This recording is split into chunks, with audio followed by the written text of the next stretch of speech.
Playing a lot of classic games is not the best experience these days. Whether trying to go through emulation or trying to even find the original cards, it can be a little bit of a pain, but Capcom today has delivered the Mega Man Battle Network series collection. A collection with 2 volumes comprising of 10 Mega Man Network games, letting you play the entire series on one package anywhere on your console. That's a very cool thing because a lot of these games are very expensive. So that's why I want to compare these titles to the original Game Boy Advance series to see if it's something that it's worth picking up and it's a good representation of what we remembered, or maybe it's not and Capcom still has some things to go on the drawing board. But before we start out with Battle Network Collection, I have to talk about one thing. Whether it's Capcom, Elden Ring, or some of your favorite PC games, Nexus has you covered. Buy some of the latest and greatest PC games with up-to-date discount prices on Steam, all the while supporting the Kelphelp channel. Links are down below to my personal Nexus page, which are also affiliated, so you do support the channel. Thank you guys, and back to our video.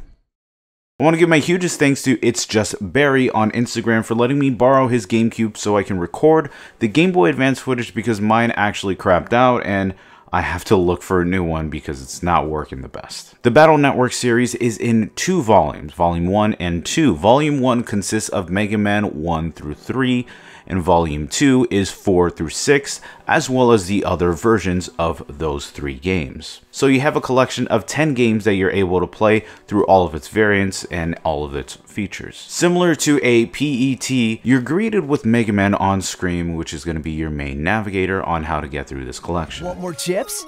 Try trading online. Someone's bound to have the chips you're looking for.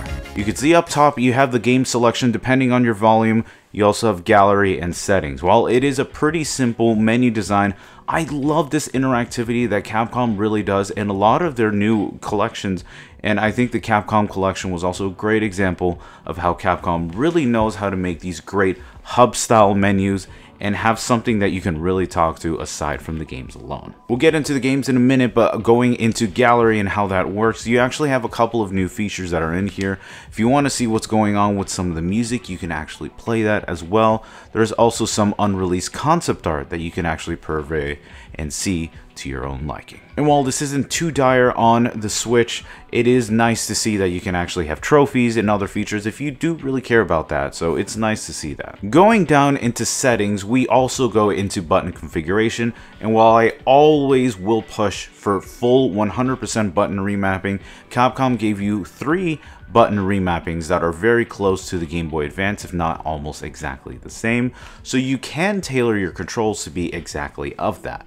Which I will be honest, I don't think it needs too much remapping at all. I think they're good just as they are. However, I still think that button remapping is a very necessary concept no matter what the game, so that everyone can play no matter what. I'm going to skip the display and border options and we'll talk about that a little bit later, but right now I want to focus on Mega Man himself. Mega Man will be your main navigator, and you can also have a couple of skins that you could change him to. I think you should use a dark chip.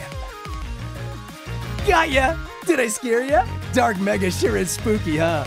You can change my appearance by pressing setting. While this doesn't really change how the hub works, it's a really great way to interact with the player and kind of deepen yourself a little bit into the Battle Network series. Alright, the games themselves, this is what we need to talk about. Well, I won't talk about the games because I think it's a great representation of the original Game Boy Advance series, and you're going to be pretty much getting all of the content that you've gotten from Mega Man 1 through 3 in Volume 1 and 4 through 6 in Volume 2, as well as their other versions. So if you play the originals, this is also a really great way to play it. However, the display options might change your mind. Specifically on display, we have 2 options. You can actually change the viewing window of your game from smallest, medium. There are also different options that you can do, and while I get what they're trying to do with this, I would have actually loved a nearest neighbor scaling, and for them to actually label that it is nearest neighbor. So if we can get a 2x scaling or a 3x scaling, that would be nice to actually see.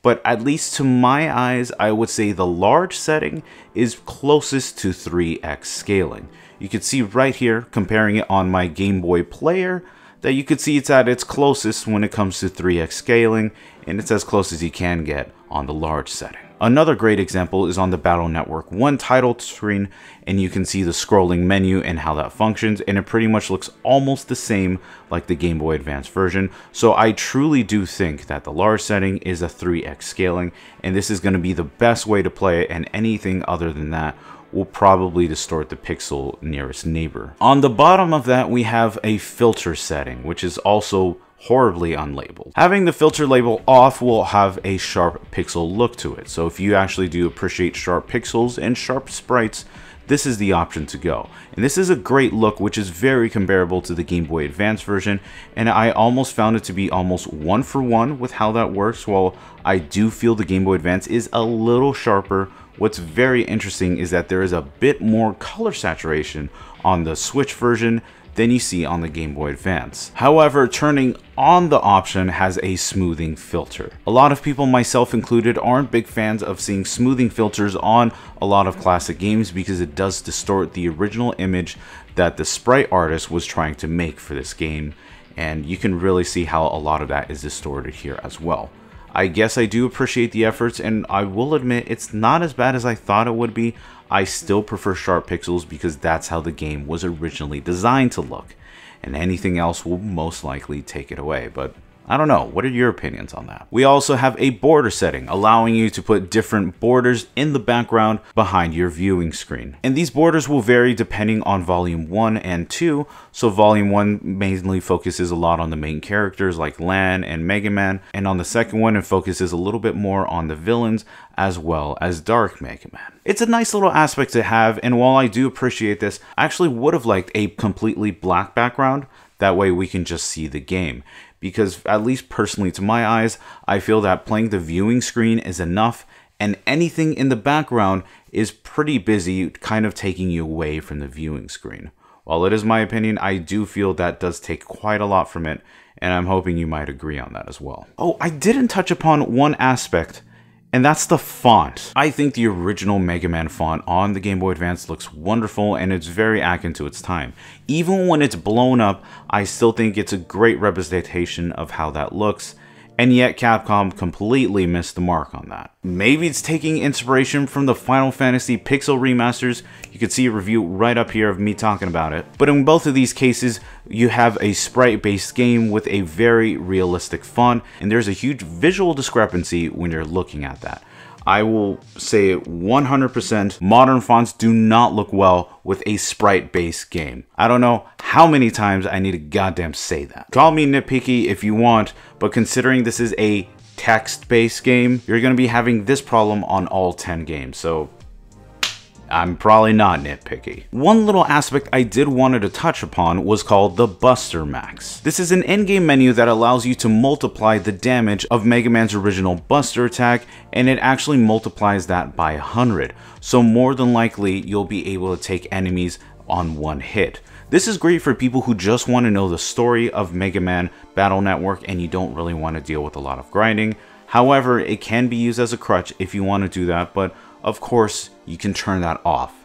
So for purists who don't want to even deal with that, you can have that. But for newcomers who want to look into the story aspect, it's not a bad option to do so. So kind of you can have a balance of both of those as well. And those are my thoughts on the Battle Network collection. I feel like the collection is a very solid way to play a classic series. However, it is held back slightly with display options that would have been nice if we've gotten a little bit more, and border options that way you can see more of a black screen instead of just a border, which is a nice option. And also, please Capcom, for sake, replace the font with something more sprite based. That way we don't have that visual discrepancy, and I do feel that's the biggest negative that takes away from this collection. But what do you guys think? Are you going to get the Battle Network Collection series on the Switch or your other console? But you know what? Maybe the Game Boy Advance version is what suits your needs. Let me know in the comments below so we can have a good discussion. Thank you guys so much for watching the video. I really do appreciate it. If you guys are interested in any other videos I do, you can see them right here. But also, I wanted to thank the people who financially supported the channel right here. It's because of you that I'm able to make more content like this. And I really do appreciate that. Thank you so much. I appreciate you guys, and I'll see you very soon.